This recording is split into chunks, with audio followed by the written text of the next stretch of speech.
If we had to decide which of the Final Four teams had the worst defense, many fans would say the Hawks because of the lack of individual defensive talent. However, on a night where Trae Young was not playing, the Hawks were able to dominate the Bucks with their defense. Now look at this lineup.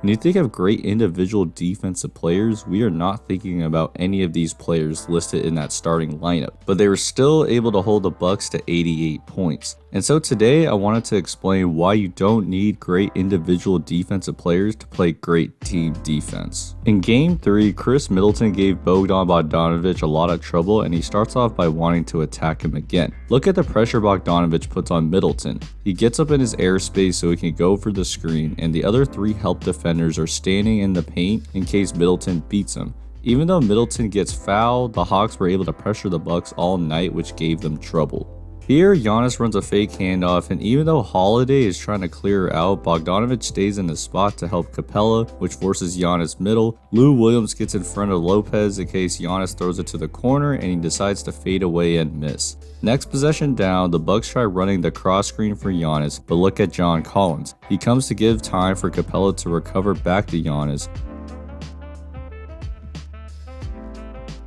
and when he catches it, the Hawks are ready to swarm him.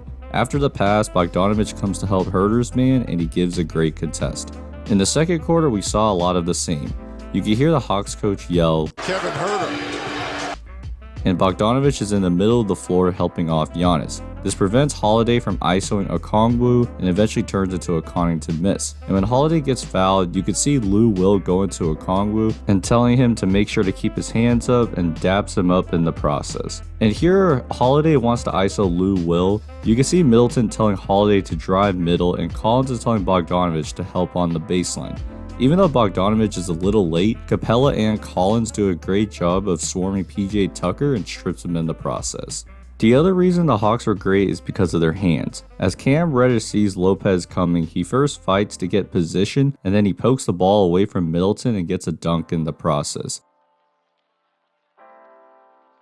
Here, Lopez runs a fake dribble handoff with Holiday, and Capella sees that his dribble is loose and he pokes it out of his hands.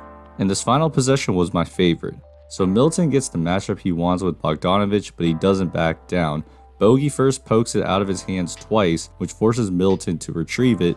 He gets up to pressure him, and after Middleton beats him, Collins slides into the paint to cut him off. Huerter races to the corner, and he gives a great contest, and Tucker misses the shot. And so even though we don't think of players such as John Collins and Bogdan Bogdanovic as great defenders, the Hawks worked well together and have a lot of great athletes to help overcome this individual defensive talent.